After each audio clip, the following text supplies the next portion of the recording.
UPPCS में ऐसे दो टॉपिक्स है जो दिखते बहुत सिंपल और क्रिस्टल क्लियर है, लेकिन असल में बहुत ज्यादा कंफ्यूजिंग रहते हैं। एक तो है आपका प्लांट फिजियोलॉजी, जिसमें एक पत्ता भी खुद को साइंटिस्ट बना के बैठा है, खुद का खाना प्रोड्यूस कर रहा है, खुद को एनर्जी दे रहा है, कैसे वो एनर्जी प्रोड्यूस कर रहा है और अपने हार्मोन्स को कंट्रोल कर रहा है और उसी हार्मोन्स की वजह से ग्रोथ हो रहा है।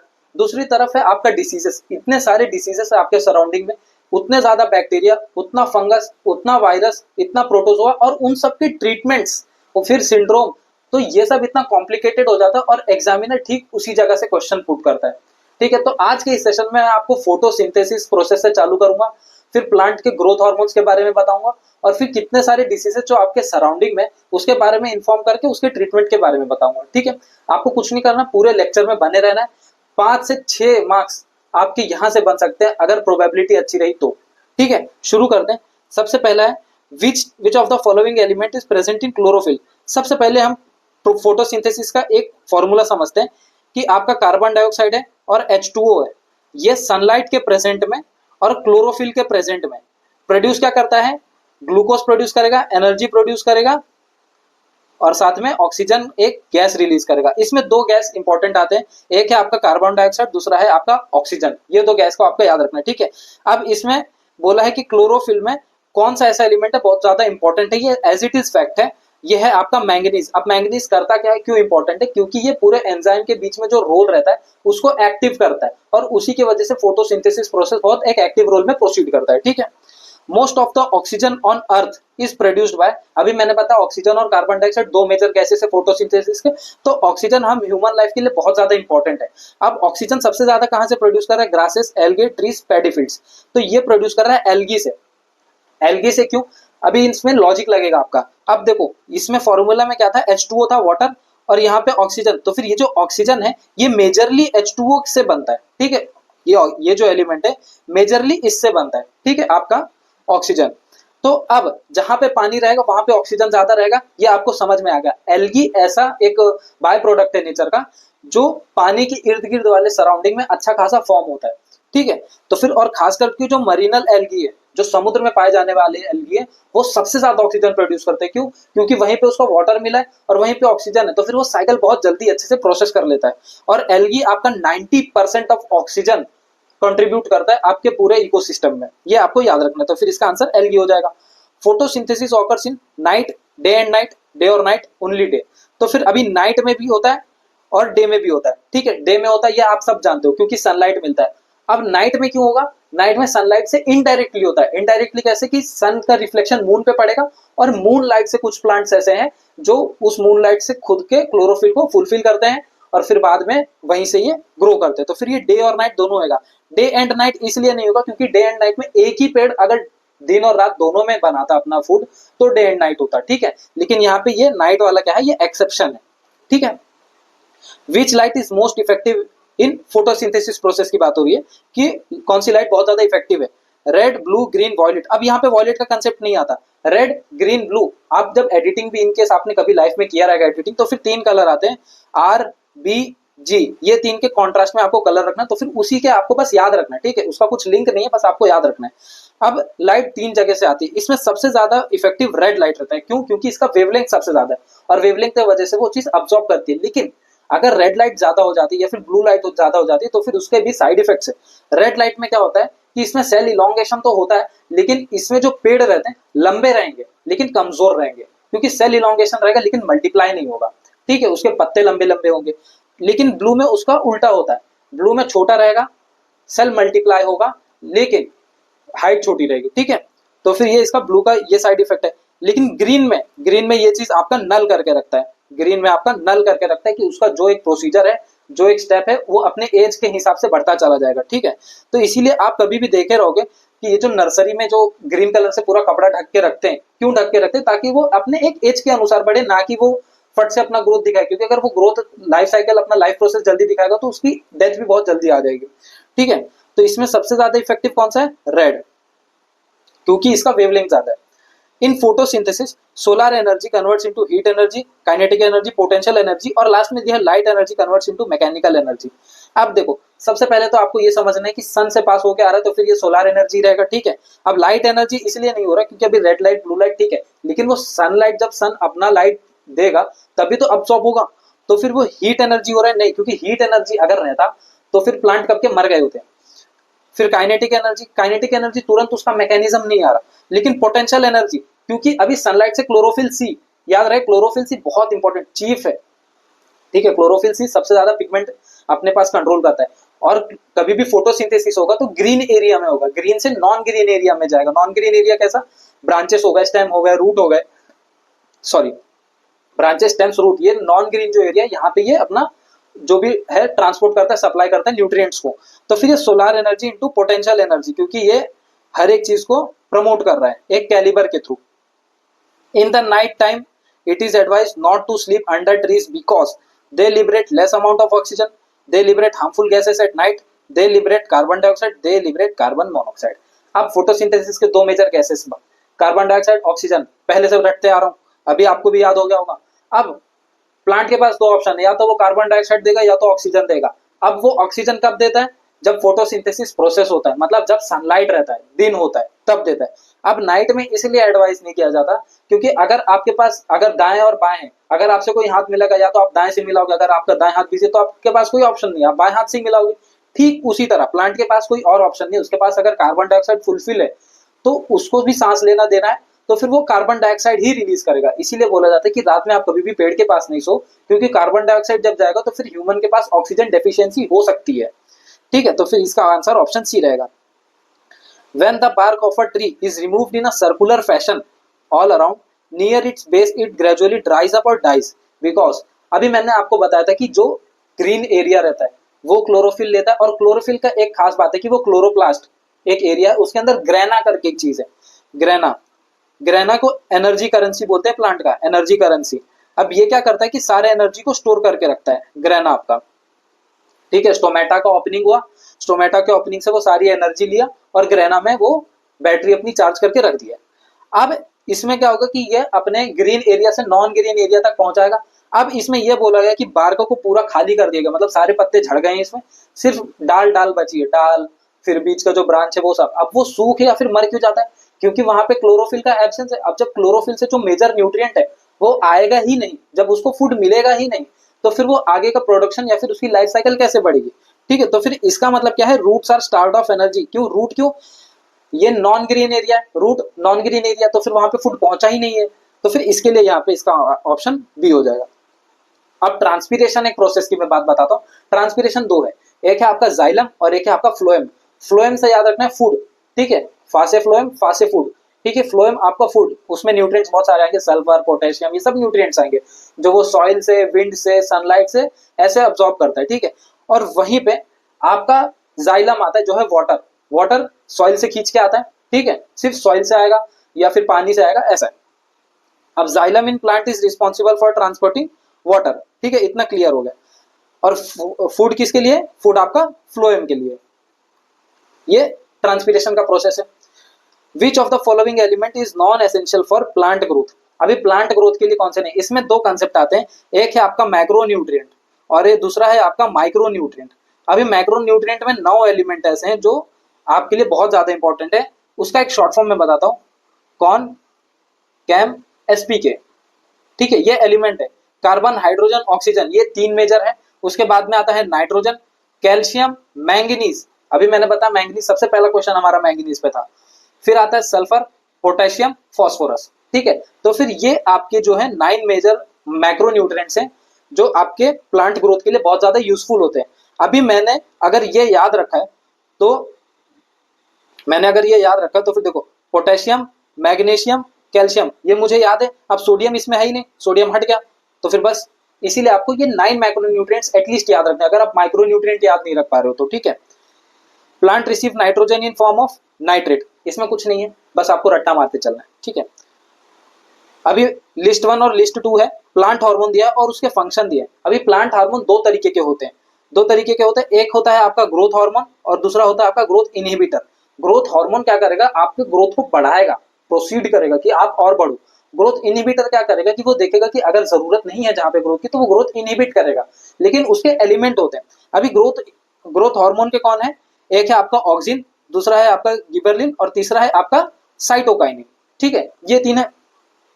और वहीं पे ग्रोथ इनहिबिटर में आपका एक है इथाइलिन और एक है एब्सिसिक एसिड, ठीक है, एब्सिसिक एसिड। अब ऑक्सिन क्या करता है कि ये टिप ऑफ रूट और tip of shoot, root shoot के टिप पे। अब शूट क्या होता है कि जहां पर से फूल कली उगती है, पत्ते उगते हैं, तो वो जो ऊपरी भाग का जो टिप होता है वहां पे ये क्या करता है, अपना एपिकल डोमिनेंस दिखाता है, तो वहां पे ये इसका रोल प्ले होता है, वहां पे ये ग्रोथ दिखाता है। और वहीं पे गिबरलिन क्या करता है, सेल इलोंगेशन के लिए आता है, सेल इलोंग रहेगा, साइज अच्छा मिलेगा और फिर बाद में सेल अच्छे से ट्रांसपोर्ट होंगे। साइटोकाइनिन वहीं पे सेल डिवीजन के ऊपर रोल प्ले करता है, सेल डिवाइड करता है अपने इसमें, और सेल डिवाइड करता है तो काफी बैलेंस वे में, स्ट्रक्चरल वे में डिवाइड करके उसको बढ़ाता है।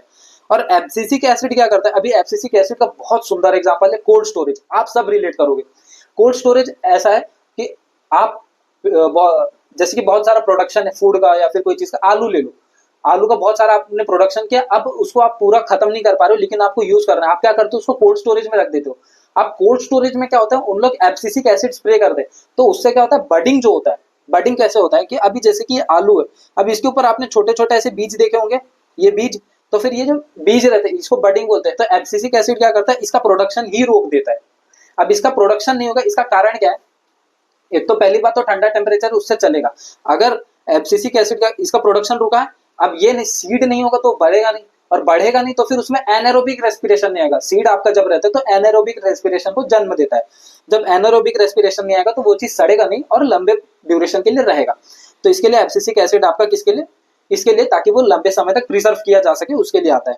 और वहीं पे इथाइलिन क्यों काम आता है, फ्रूट राइपनिंग के लिए या फिर फ्लावर ब्लूमिंग के लिए, इसके लिए, ठीक है। तो फिर ये आपके ग्रोथ हार्मोन और ग्रोथ इनहिबिटर यहीं पे हो गए। अब आप इसके अनुसार इसको मैच करो, ठीक है। बढ़ते अपने अगले क्वेश्चन के ऊपर, hormone related to drought tolerance abscisic acid. अभी मैंने ऊपर वही बताया कि ऊपर कैसे बताया कि उस चीज को वो रोकता है, बडिंग को रोकता है और फिर उसी चीज से वो बढ़ते चला जाता है। और एक चीज इसका फीचर ये है कि स्टोमेटा ओपनिंग, स्टोमेटा ओपनिंग ये क्या करता है, सस्पेंड कर देता है थोड़ी देर के लिए, सस्पेंड कर देता है तो फिर क्या फूड ज्यादा प्रोड्यूस नहीं होता, जो फूड है उसी में वो अपना सर्वाइव कर रहा रहता है, उसी में अपना प्रोसेस कर रहा रहता है, तो फिर इसके लिए उसका प्रोसेस थोड़ा डिले हो जाता है। तो फिर ये अपना ड्रॉट टॉलरेंस के लिए आपका एब्सिसिक एसिड यूज होता है। गिबरलिन आपका किसके लिए होगा, गिबरलिन किसके लिए होगा, सेल इलोंगेशन के लिए होगा, साइटोकाइनिन सेल डिवीजन के लिए। और एक बात, ये जो इंडोल एसिटिक है ये एपिकल डोमिनेंस का है, ठीक है। कभी भी अगर ऑप्शन में ये दिख रहा है इंडोल 3, अब इसके आगे एसिटिक एसिड भी आ सकता है, पायरुवेट एसिड भी आ सकता है, पायरुविक एसिड भी आ सकता है, तो ये सब क्या है, ये आपका एपिकल डोमिनेंस वाला कौन सा था भाई, एपिकल डोमिनेंस वाला ऑक्सिन, ऑक्सिन था, ऑक्सिन हार्मोन का ही है ये, ठीक है। तो फिर ये ऑक्सिन हार्मोन का है इंडोल 3। अब इसके आगे एसिटिक एसिड, पायरुविक एसिड सब लगते चला जाएगा, इंडोल 3 आ गया मतलब ऑक्सिन एसिड, ठीक है। आगे बढ़ते हैं, which of the phytohormone is mainly responsible for fruit drying. अभी मैं ऊपर बताते आया, क्वेश्चन आपको ही सॉल्व करना है, ठीक है। और फाइटो हार्मोन प्लांट हार्मोन का दूसरा नाम है, ठीक है, घबराना नहीं है। Which one is not required for germination of seed, germination मतलब उसको अंकुरित होने के लिए उसको किस चीज की जरूरत नहीं है, light, humidity, proper temperature, oxygen. अभी देखो मिट्टी के नीचे सीड दबी हुई है, ठीक है, अब उसको जरूरत है ह्यूमिडिटी की, जब वाटर पड़ेगा अंदर सॉइल से गर्मी पैदा होगी, ठीक है, तो फिर उसको ह्यूमिडिटी प्रोवाइड फुलफिल हो जाएगा, ऑक्सीजन उसको नेचर से मिल जाएगा, सराउंडिंग से मिल जाएगा। प्रॉपर टेम्परेचर, अगर ह्यूमिडिटी है तो टेम्परेचर भी है, ठीक है, तो ये भी है। लेकिन लाइट का क्या यहाँ पे रोल है, लाइट का रोल नहीं है, लाइट मैटर नहीं करता यहाँ पे, इसके लिए जर्मिनेशन ऑफ सीड के लिए आपको लाइट की जरूरत नहीं है। कई बार ऐसा होता है कि लेबोरेटरी में आप अंधेरे में भी सीड को जर्मिनेट करते हो, ठीक है, तो फिर वहां पे लाइट मैटर नहीं करता है। प्रैक्टिस ऑफ बूटी in plant is used for control of insects, vegetative propagation, germination of seeds, weed control. अब बूटी क्या होता है, ये वेजिटेटिव प्रोपोगेशन के लिए ही होता है। वेजिटेटिव प्रोपोगेशन की मतलब कि आपके पास कोई एक प्रोडक्ट है, मतलब एक आलू ही मान लो, आलू है, अब उसको आपको बहुत सारे मल्टीपल बनाने, बहुत सारे आलू बनाने, तो फिर आप क्या करोगे, जिसमें आपको बडिंग दिख जाएगा आप उसको काटोगे और फिर आप उसको यहाँ वहां फैला दोगे, तो फिर उससे क्या होगा कि बहुत सारे, मतलब एक में से बहुत सारे फैल गए। अब यही चीज लहसुन में से, मतलब जो गार्लिक होता है उसमें भी होता है, और सेम चीज हल्दी में होता है। फिर बाद में आपको पता है वो स्टेम सेल्स होता है, फिर एक ग्राफ्टिंग होता है। ग्राफ्टिंग में क्या होता है कि ये पेड़ है, अभी इसमें से एक स्टेम निकाला और दूसरे पेड़ का स्टेम जोड़ दिया, तो वहां पे क्या हाइब्रिड हो जाएगा, मतलब एक पेड़ का स्टेम दूसरे पेड़ के स्टेम को काट के वहीं पे जोड़ दिया और टिश्यू वहां पे रिपेयर होना चालू हो जाता है, ठीक है, दोनों जीवित है। दोनों टिश्यू रिपेयर होते हैं और वहीं पे हाइब्रिड प्लांट ऐसे बन जाता है। ठीक है, तो ग्राफ्टिंग का ये रोल है। तो फिर ये आपका जो बूटी है ये वेजिटेटिव प्रोपोगेशन से लिंक्ड है। अभी consider the following effects of seed multiplication stages and arrange this in correct chronological order from earlier stage to last. मतलब सीड का जो स्टेज है बचपन से लेकर के बड़ा वो तक। ठीक है, ब्रीडर, फाउंडेशन, सर्टिफाइड, न्यूक्लियस, ये चार है। अभी सबसे पहले इसमें कौन सा आएगा? Nucleus seed. अब इसको आप कैसे याद रख सकते हो? आपको पता है सेल, सेल के सबसे बीच में होता है न्यूक्लियस, ये आप सबको पता है। सेल के अंदर सबसे पहले क्या होता है? न्यूक्लियस। तो अगर जन्म होता है किसी चीज का तो अंदर से बाहर की तरफ होता है, तो फिर इसीलिए आपको न्यूक्लियस सबसे पहले रहेगा। न्यूक्लियस के बाद वो ब्रीड करेगा खुद को। ब्रीडर, जब ब्रीड बाहर बर्थ निकलेगा तो फिर वहीं पे फाउंडेशन होगा, और फाउंडेशन के बाद वो एक सर्टिफाइड सीड हो जाएगा। ठीक है, सर्टिफाइड हो जाएगा तो फिर उसको बोलेगा भाई तुम्हें प्लांट बनना है प्लांट बनो, पेड़ बनना है पेड़ बनो, ठीक है, ग्रास बनना है ग्रास बनो। तो ये चीज हो गया इसका। अब इसको आप मैच कर लो भाई। ठीक है, अब डिसीजेस एंड ट्रीटमेंट अपने दूसरे के ऊपर चलते हैं। थोड़ा सा कॉम्प्लेक्स है, थोड़ा डायनेमिक है, लेकिन मैंने इसको दो पार्ट में बांटा है जो अगले लेक्चर में भी बताऊंगा। ठीक है, कुछ चीजें जो हम अभी करके चलते हैं। What is not true about virus? Virus term was coined by Dutch microbiologist M W Beijerinck. क्या ये पढ़ना जरूरी है? जरूरी है, उतना ज्यादा जरूरी नहीं है बट स्टिल जरूरी है। अगर आपको एक नंबर पे आ रहा है, एक मार्क्स पे आ रहा है, अगर आपका रिवीजन हो जा रहा है, एक नाम पढ़ने से एक मार्क्स बढ़ जा रहा है, तो फिर क्या खामी है उसमें? ठीक है, तो एमडब्ल्यू बीजरनिक एक दो बार पूछा भी जा चुका है। Nucleic acid genome of virus can be DNA और आरएनए। सत्य है, ठीक है, सत्य है। अभी आरएनए कैसा है? ये हो गया, और डीएनए कैसा हो गया? ये हो गया। अब इसी में जो है इसके अलग अलग सेगमेंट्स रहते हैं। ठीक है, अब वायरस इसी के ऊपर जन्म लेता है। वायरस, अब वायरस जब बॉडी के बाहर रहता है तो वो नॉन लिविंग रहता है, लेकिन वायरस जब बॉडी के अंदर आता है तो इन्हीं डीएनए या फिर आरएनए के ऊपर बैठ जाता है, और फिर वही विक्रम बेताल वाली कहानी हो जाती है कि तुम मुझे ले चलो नहीं तो तुम्हारे 1000 टुकड़े कर दूंगा। और ये लेते लेते कहाँ चलता है? पूरे बॉडी में फैला देता है। ठीक है, फिर DNA based virus are usually single stranded. कैसे होगा? जब डीएनए ही डबल स्ट्रैंडेड है तो वायरस दोनों पे बैठ सकता है भाई, सिंगल स्ट्रैंडेड ही क्यों होगा? तो फिर ये ऑप्शन आपका रॉन्ग हो जाता है। RNA based virus accumulate more genetic changes mutation as compare to DNA based virus. ठीक है, अभी ये डी वाला जो है ये प्रॉपर फैक्ट है, इसको आपको याद रखना है। ठीक है, कि आरएनए में सबसे ज्यादा म्यूटेशन होता है, genetic changes, as compare to DNA virus में। ठीक है, और सी यहाँ पे राइट ऑप्शन हो जाता है, क्योंकि ये फैक्ट यहाँ पे गलत है, क्योंकि डीएनए डबल स्टैंडर्ड और वायरस दोनों पे होता है, यूजुअली सिंगल स्टैंडर्ड पे नहीं होगा।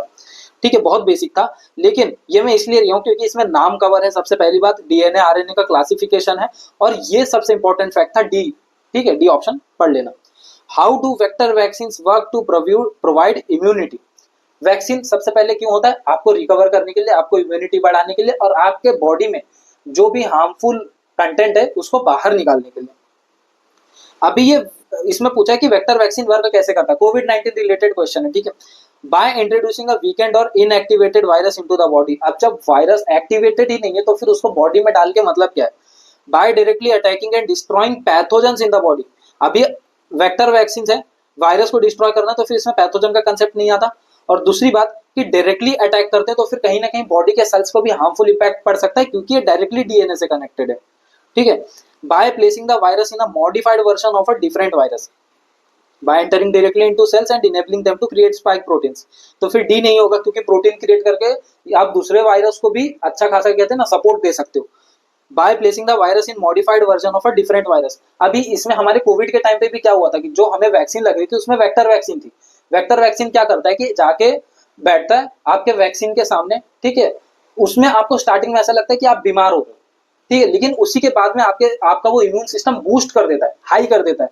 क्यों कर देता है? क्योंकि वो स्टार्टिंग में वायरस के सामने, अभी जैसे +2 है, +2 के सामने आप -2 बिठा दो, अब -2 आपके बॉडी में गया तो फिर आपको लग रहा है कि यार बुखार सा है, सर्दी सा है, खांसी आ रही है, चक्कर आ रहा है, तो फिर ये सब -2 ऐसा है, लेकिन ये आगे चल के इसको 0 भी तो करेगा, तो फिर ये 0 आपके लॉन्ग टर्म के लिए अच्छा हो जाता है। ठीक इसी तरह वेक्टर वैक्सीन काम करता है। विच of the following is mRNA vaccine used against covid infection? ये है मॉडर्ना। ठीक है, ये मैं इसलिए बता रहा हूँ क्योंकि देखो ये वर्क कैसे करता है, ये मैं एग्जांपल के तौर पे लाऊं आपके सामने। अब मॉडर्ना यूएसए की एक बायोमेडिकल कंपनी है, उसने ये वैक्सीन निकाली थी मॉडर्ना करके। अब ये काम कैसे करता था? मॉडिफाइड एमआरएनए ये इसके ऊपर काम करता था। ये किस पे? सार्स कोव आप सब जानते हो क्या है। तो सार्स कोव के ऊपर ये मॉडिफाइड एमआरएनए पुट करता था, फिर बाद में उसी के हिसाब से ये अपना इनेक्ट करता था। ठीक है, अब डेंगू की बात करते हैं। Dengue fever is caused by bite of which of following mosquitoes, Aedes के ऊपर, ठीक है, एडिस के ऊपर होता है। एज इट इज फैक्ट है, जो चीज कंसेप्ट रहेगा मैं कंसेप्ट बताऊंगा, लेकिन फैक्ट है तो मैं उसमें कुछ हेल्प आउट नहीं कर सकता हूँ, आपको वो चीज पढ़नी है, रिविजन करनी है। डेंगू इज अ प्रोटो, अभी ये फॉलोइंग स्टेटमेंट है डेंगू रिलेटेड, ठीक है, ये करना है। Dengue is a protozoan diseases transmitted by mosquitoes. Retroorbital pain is not a symptom of dengue. Skin rash and bleeding from nose and gums are some of the symptoms of dengue. अभी देखो, malaria और dengue ये जो भाई भाई समझते हैं ना लोग, वहीं पे लोग गलत होते हैं, ठीक है। और एक चीज बता देता हूँ, शुगर और डायबिटीज में अंतर होता है, ठीक है। शुगर कोई चीज ही नहीं है, डायबिटीज है। तो किसी को बोलते हो ना उनको शुगर हो गया, तो फिर आप गलत प्रोनाउंस कर रहे हो, उस चीज को डायबिटीज बोलो, नहीं तो एग्जाम में भी गलत होगा। डेंगू और मलेरिया दोनों सेम नहीं है। मलेरिया आपका प्रोटोजोआ से होता है, डेंगू जो है वो आपका वायरल डिसीज है। क्या वायरल डिसीज है डेंगू आपका? तो फिर ये होता तो मॉस्किटो से है, लेकिन वायरल डिसीज है, तो वन आपका रॉन्ग हो जा रहा है यहाँ पे। Retro orbital pain is not a symptom, अभी नॉट बोला है। रेट्रो ऑर्बिटल पेन क्या होता है? आपके आंख के अंदर का जो पिछला हिस्सा है, ये आंख है, अब इसके अंदर से आपको पेन होता है, तो फिर ये सिम्टम ऑफ डेंगू हाँ है, क्योंकि वीकनेस हो जाता है, प्लेटलेट चले जाते हैं, तो फिर इसके लिए बॉडी का जो इम्यून सिस्टम बहुत वीक हो जाता है, तो उसी के वजह से आपका रेट्रो ऑर्बिटल पेन होता है। अब नॉट बोला तो फिर ये स्टेटमेंट भी गलत होगा। Skin rash and bleeding from nose and gums are some of the symptoms of dengue. अभी क्या होता है कि कभी कभी फीवर अगर बहुत ज्यादा हाई हो जाता है और हाई रिस्क पे हो जाता है, तो 3 से 4 दिन के अंदर ही आपको नोज ब्लीडिंग और गम्स ब्लीडिंग यहाँ पे आपको दिखाई देता है, ठीक है। तो 3 ओनली आपका सही हो जाएगा। Disease caused by swelling of membrane over spinal cord and brain is leukemia, paralysis, sclerosis, meningitis. अब ल्यूकेमिया देखो, मैंने अपने पिछले लेक्चर में आपको बताया ल्यूकोसाइट्स, थ्रोम्बोसाइट्स, ये सब क्या है? व्हाइट ब्लड सेल्स के ही पार्ट हैं। अब जब ल्यूकोसाइट्स कम हो जाते हैं और उसी की वजह से इम्यून सिस्टम पे इम्पैक्ट आता है, तो वहीं पे आपका ल्यूकेमिया फॉर्म होता है, ठीक है। ल्यूकेमिया में यही होता है कि ल्यूकोसाइट्स कम हो रहा है। पैरालिसिस ब्रेन रिलेटेड इशू है, लेकिन प्रॉपर पूरा ब्रेन और स्पाइनल कॉर्ड के बीच में ये स्वेलिंग नहीं लाता, उसी के अंदर कुछ इंपैक्ट लाता है। स्क्लेरोसिस क्या होता है कि एबनॉर्मल बॉडी ग्रोथ हो रहा है, ठीक है, उसमें बी सेल्स, टी सेल्स, जो लिम्फोसाइट सेल्स है, उनके ऊपर इंपैक्ट करता है। मेनिंजाइटिस क्या है? अब मेनिंजाइटिस ऐसा एरिया जो ब्रेन और स्पाइनल कॉर्ड के बीच का जो वो ऐसा एरिया है जो सेमी सॉलिड है, सेमी सॉलिड और प्रोटेक्टिव लेयर प्रोवाइड कर रहा है। अब जब इसके बीच में स्वेलिंग आती है तो फिर इसको हम मेनिंजाइटिस बोलते हैं। Alright, if a human disease breaks out across a large region of world, what it is called? सब फट से बोलोगे, पैंडेमिक। लेकिन ये सवाल कब पूछा गया था बच्चों? 2015 में पूछा गया था। क्यों मैं बता रहा हूँ आपको? क्योंकि आपको आंख कान सब खुले रखने हैं अगर आपको ये एग्जाम क्लियर करना है तो, ठीक है। मतलब कहीं तो कुछ हुआ होगा जो पैंडेमिक के ऊपर ये क्वेश्चन पूछा गया। अब एपिडेमिक, एंडेमिक, पैंडेमिक 3 चीज है, ठीक है। तो सबसे पहले आता है आपका एपिडेमिक। एपिडेमिक मतलब कि जैसे कि कोई एक छोटा सा एरिया है, अब उस छोटे से एरिया में वो चीज फैलते जा रही है, जैसे आप मान लो कि वायरल फीवर है, वो फैलते जा रहा है, तो फिर ये क्या है? आपका एक एपिडेमिक है। लेकिन जब हम एंडेमिक की बात करते हैं तो फिर यहाँ पे अच्छा खासा पॉपुलेशन आता है, लेकिन इसका जोग्राफिकल एरिया जो है लिमिटेड हो जाता है। और फिर जब हम पैंडेमिक की बात करते हैं तो पैंडेमिक में आपका ओवरऑल वर्ल्ड भी आ सकता है, ग्लोब पूरा, और फिर मल्टीनेशनल कंपनी या फिर कोई कॉन्टिनेंट्स भी आ सकते हैं। उसमें जोग्राफिकल का कोई सीमा नहीं है और ना ही पॉपुलेशन का कोई सीमा है, ठीक है। तो इसका ऑप्शन पैंडेमिक सही है। Liver disease hepatitis B is caused by DNA virus, RNA virus, bacterium, platyhelminth. Virus की वजह से जब थोड़ा सा डिफॉल्ट हो जाता है, अभी इसको ना लिवर डिसीज को हेपेटाइटिस बी, एचबीवी को बोलते हैं, एचबीवी भी इसको बोला जाता है। अब इसमें क्या होता है डीएनए वायरस का कि लिवर स्वेलिंग भी हो सकता है, फिर बाद में लिवर फेलियर भी हो सकता है। तो फिर यह होता है डीएनए वायरस में जब थोड़ा बहुत ऊपर नीचे होता है तो फिर हेपेटाइटिस भी ये गेम खेलता है। Ranikhet disease is related to chicken, cow, goat, horse.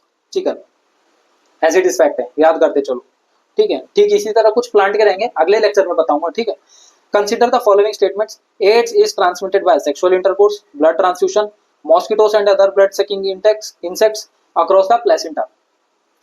अब बाय सेक्सुअल इंटरकोर्स एड्स होगा, क्योंकि अभी मैं फॉर एग्जांपल सीमेन, जो मेल पेनिस से व्हाइट कलर का फ्लूइड होता है सेक्स करने के बाद जो रिलीज होता है, तो फिर उसमें उसके वजह से आपका एड्स फैलता है, ठीक है। फिर ब्लड ट्रांसफ्यूजन, इसीलिए सबको बोलते हैं कि कभी भी देखो डॉक्टर इंजेक्ट करता है या फिर ब्लड निकालता है, तो फिर वो इंजेक्शन क्यों फेंक देता है? ताकि अगर किसी पर्सन को एड्स हुआ तो फिर वो दूसरे पर्सन में ना जाए। पहले यही चीज होता था कि जो लोहे की रहती थी आपका इंजेक्शन का टूल, इंजेक्शन, और फिर उसी से सबको देते थे, तो फिर उससे क्या बहुत सारे ऐसे केसेस दिखने मिले जिससे एड्स फैल रहा था, ठीक है। तो फिर ब्लड ट्रांसफ्यूजन से भी होता है। Mosquitoes and other blood sucking insects तो इससे नहीं होता है, मॉस्किटो और ब्लड सकिंग इंसेक्ट से नहीं होता है। और अक्रॉस द प्लासेंटा, अब प्लासेंटा क्या है कि जहां पे बच्चा पलता है माँ की कोख में, वॉम्ब जिसको बोला जाता है, ओवेरी अगर मैं दूसरा नाम दूं तो फिर वहीं पे अक्रॉस द प्लासेंटा तो होता है। अगर मदर को एड्स से, HIV से वो सफर करती है तो फिर वो बच्चे को हो सकता है, अच्छे खासे चांसेस रहते हैं। Consider the following statements, assertion और रीजन बेस्ड क्वेश्चन है, ठीक है। Immune system get affected by AIDS, सही बात है, इम्यून सिस्टम होता है, बॉडी वेट लॉस होने लगता है, मेंटल प्रेशर आने लगता है। Reason, T lymphocytes get completely damaged in AIDS, सही बात है। टी लिम्फोसाइट जो सेल होते हैं वो दो टाइप के सेल होते हैं, बी लिम्फोसाइट और टी लिम्फोसाइट। तो फिर एड्स में आपके जो टी लिम्फोसाइट सेल है वो बहुत ज्यादा वीक हो जाते हैं, पूरी तरीके से डैमेज हो जाते हैं, जो रेजिस्ट नहीं कर पाते वायरस को, ठीक है। तो इसीलिए ये आपका A is correct and R is correct explanation of A. अब what is the following, which of the following is the bird flu virus. अब मैं ये क्वेश्चन क्यों लाया हूं आपके सामने, देखो आप हर एक चीज पढ़ लो कि बर्ड फ्लू कैसे फैल रहा है, कहाँ फैल रहा है, कौन से मैन को कैसे जा रहा है, ठीक है, आप हर एक चीज पढ़ लो, लेकिन एक छोटी चीज पे भी आपको ध्यान रखना पड़ता है। 2 अक्षर है और 2 नंबर है, उसमें पूरी प्रोबेबिलिटीज यहाँ पे एग्जामिनर ने घेर के रख दी है, ठीक है। अब इसमें से आपको ढूंढना है। अब इसका H5N1 है, ठीक है, मैंने बता दिया, आपको भी पता है। अब बर्ड फ्लू सबसे ज्यादा फैलता है किससे, चिकन से या फिर हैन से, हैन से, ठीक है। अगर हैन से किसी मेल को गया, अब ट्रांसमिशन के 2 तरीके, फैलने के 2 तरीके, एक तो आपका हैन से फैल सकता है और दूसरा आपका उसी मेल से फैल सकता है जिस मेल के पास ये पहुंचा हुआ है, ठीक है। तो ये ऐसा फैल सकता है। अब botulism, botulism is foodborne infection, foodborne intoxication, waterborne infection, waterborne intoxication. अब बॉट्यूलिज्म क्या है, बॉट्यूलिज्म बैक्टीरियल डिसीज है, क्या है, बैक्टीरियल डिसीज है बॉट्यूलिज्म, और ये रेयर डिसीज है। इसमें क्या होता है कि फूडबॉर्न के इसमें जो टॉक्सिसिटी है उसके वजह से हो सकता है, उसके वजह से ये हो जाता है मतलब, ठीक है। Which type of vaccine protect against Diptera. अब डिप्टेरिया में ये कौन से ऑर्गन को ये टारगेट करता है, डिप्टेरिया, ये भी बैक्टीरियल डिसीज है। अब ये बैक्टीरिया, और एक बात बताता हूँ, बैक्टीरिया जो आपका होता है सिंगल सेल होता है और प्रोकैरियोटिक सेल होता है, ठीक है। डिप्टेरिया किसको टारगेट करेगा, आपको नोज और माउथ, 2 चीज को टारगेट करता है, और इस चीज का वैक्सीन क्या है, टॉक्सोइड, टॉक्सोइड वैक्सीन है जो डिप्टेरिया से फाइट करता है, और ट्रीटेबल भी है। Triple antigen is given to a child to prevent. अब ये ट्रिपल एंटीजन करके एक कंसेप्ट है। एंटीजन सबसे पहले क्यों दिया जाता है, मैंने आपको बताया था, ब्लड ग्रुप में भी होता है एंटीजन, ठीक है। एंटीजन क्यों प्रोवाइड करता है, ताकि वो आपके इम्यून सिस्टम को अच्छा खासा बिल्डअप करके रखे और हेल्थ को मजबूत रखे। पोलियो, स्मॉल पॉक्स, डिप्टेरिया, ये सब है, ठीक है। अभी सबसे पहले इसमें दिया जाता है, एक तो वूपिंग कफ रहेगा, दूसरा टेटनेस रहेगा, ठीक है। वूपिंग कफ, टेटनेस और डिप्टेरिया, नहीं, पोलियो, टेटनेस, वूपिंग कफ, ठीक है, सॉरी थोड़ा मिस्टेक हो गया, polio, tetanus, whooping cough. Whooping cough क्या होता है, काली खांसी होती है जो बच्चों को अक्सर हो जाती है, क्योंकि उनके अंदर म्यूकस डेवलप होता रहता है, ठीक है, कफ जैसा डेवलप होता है, और वो अंदर अंदर जब बच्चे उसको निकाल नहीं जा सकते अपने एक्सक्रीटरी सिस्टम से या फिर माउथ से उसको निकाल नहीं पाते, तो फिर वो अंदर ही अंदर सड़न बनता है। तो इसके लिए ये वूपिंग कफ के लिए, टेटनेस के लिए और पोलियो के लिए। अब स्मॉल पॉक्स क्यों नहीं है, स्मॉल पॉक्स इसलिए नहीं कि स्मॉल पॉक्स अपने साथ में ना एक वेरियोला करके वायरस आता है, कौन सा, variola virus.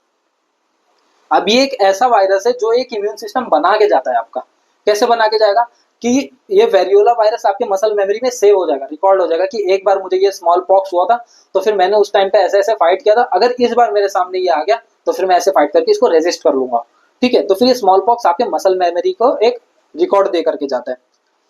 Specific test for detection of tuberculosis is Mantoux test, ठीक है, पक्का कोई साइंटिस्ट है जिसने निकाला है, तो वो मॉन्टॉक्स टेस्ट है।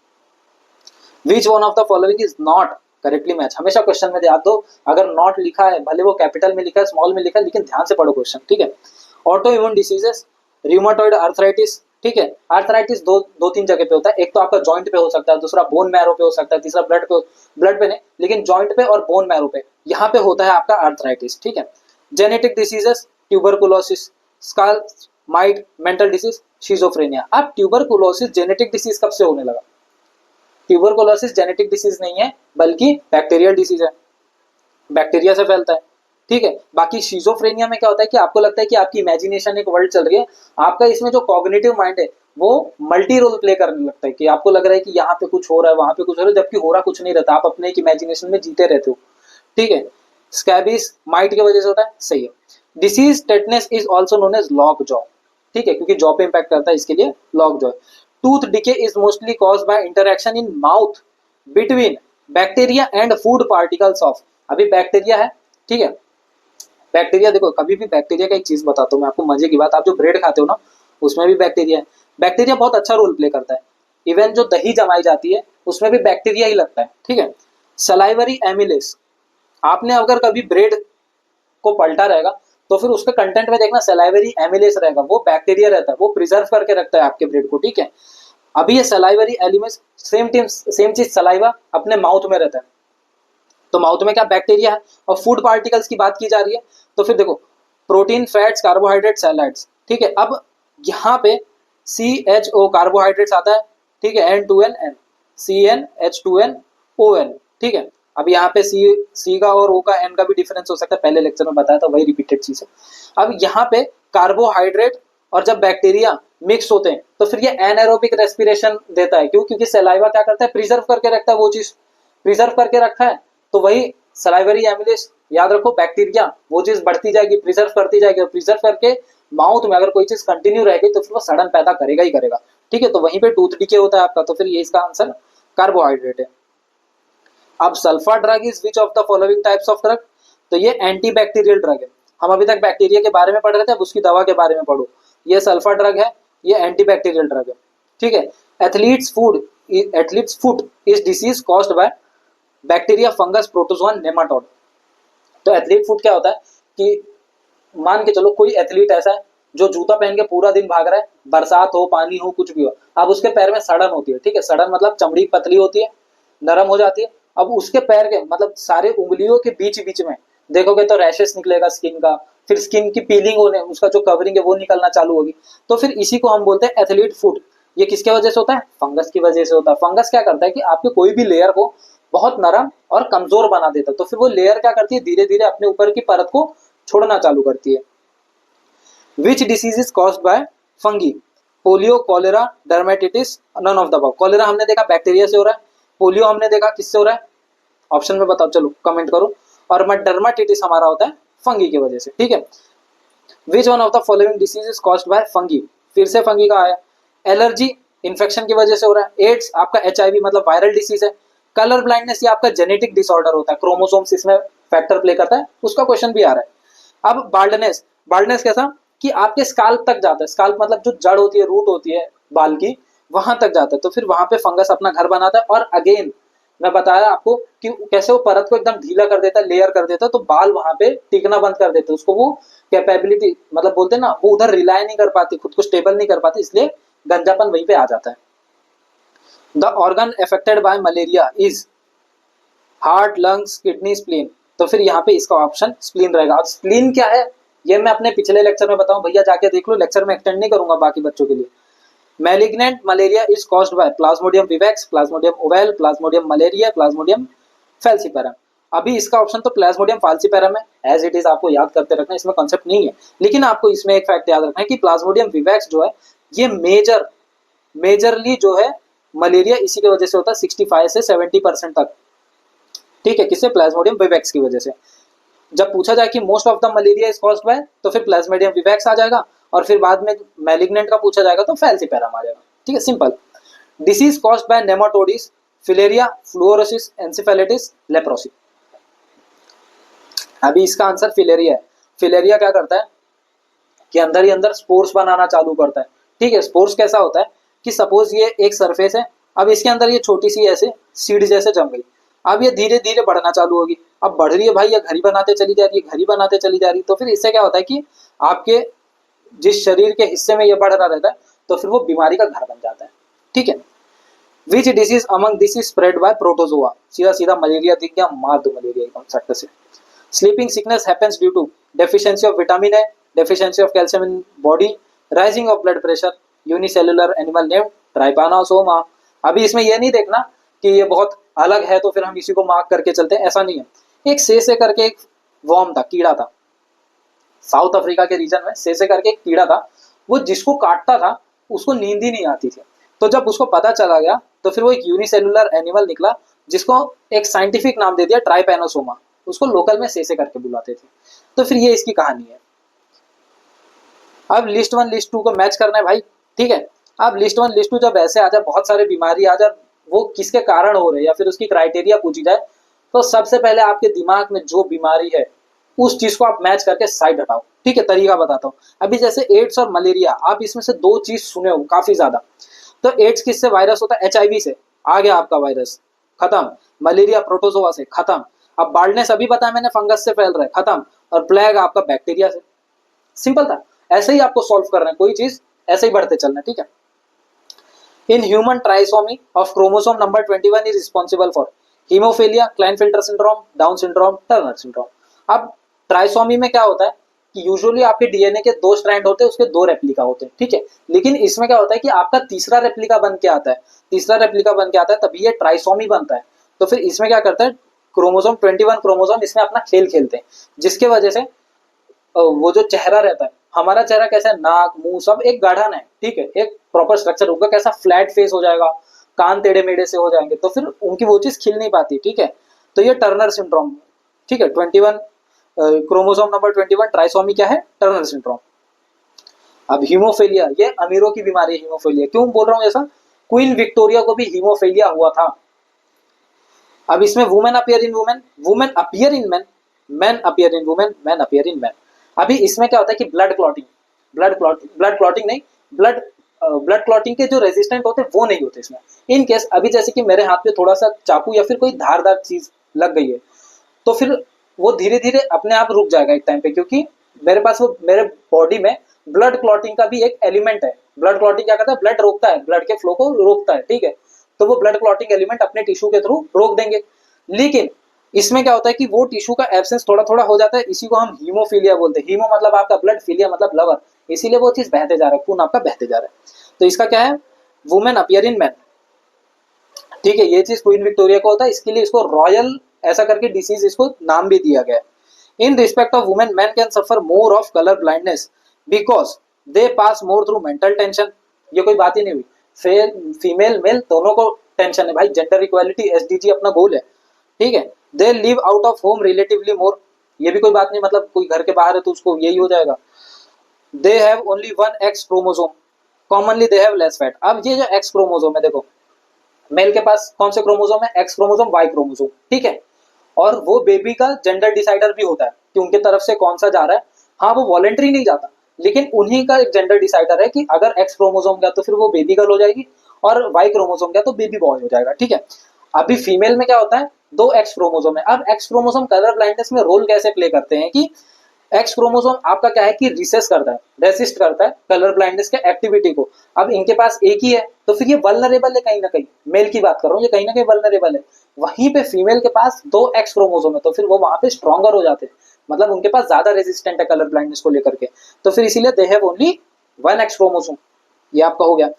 The famous bubble baby disease is so called because, अभी इसको बबल बेबी डिसीज बोला क्यों जाता है, क्यों? क्योंकि वो वाटर बबल से होता है? नहीं, ऐसा कुछ नहीं है। Suffering baby makes bubble of saliva? नहीं। It is cured only water bubble? हवाबाजी है। अभी लास्ट क्या है, suffering baby is treated in a germ free plastic. कोई बच्चा अगर पैदा हुआ और वो इम्यूनो डेफिशिएंसी है, उसको इम्यूनो डेफिशिएंसी, एड्स की बात नहीं कर रहा, इम्यून की डेफिशिएंसी अगर उस बच्चे को, तो फिर उसको ऐसे इकोसिस्टम में रखा जाता है जहां पे वो बाकी के बैक्टीरिया, फंगस या फिर जो भी हार्मफुल कंटेंट है उससे बचाया जा सके। तो उसको एक प्रोटेक्टिव लेयर प्रोवाइड किया जाता है, उसी को बोलते हैं suffering baby is treated in a germ free plastic. यही आपका बबल बेबी डिसीज। ठीक है, बहुत ईजी था। देखो यही सब कहानी है, ऐसी कहानी सुनते चलोगे तो फिर आपका डिसीज, ट्रीटमेंट, हर एक चीज हो जाएगा। अभी एक छोटा सेशन है, उसके बाद में हमारा बायोलॉजी खत्म हो जाएगा, उसके बाद में हम उतरेंगे फिजिक्स केमिस्ट्री के ऊपर, फिर कोई सब्जेक्ट देखा जाएगा। ठीक है, अगर आपको ये सेशन अच्छा लगा तो फिर इसको लाइक करो, शेयर करो, सब्सक्राइब करो, और साथ ही साथ अगर आपको अच्छे खासे इनिशिएटिव कहीं पाना चाहते हो तो हम लोग के टेलीग्राम चैनल पे जुड़ जाओ। चाहे प्रीलिम्स हो चाहे मेंस हो, हर एक पर्सपेक्टिव से आपके ऊपर नजर रखी जा रही है। मेंस के कॉपी आपके इवेल्युएट किए जा रहे हैं, क्वेश्चन भी हम आपको प्रोवाइड कर रहे हैं, डेली एमसीक्यू, सुबह भी शाम भी। तो फिर अगर आप प्रीलिम्स का भी पर्सपेक्टिव रख रहे हो तो फिर आपके लिए बहुत ज्यादा हेल्पफुल है, 1-to-1 गाइडेंस है। ठीक है, तो ये सब है। तो आज के लिए इतने दोस्तों, मिलेंगे अपने नए लेक्चर में। ठीक है, जय हिंद दोस्तों।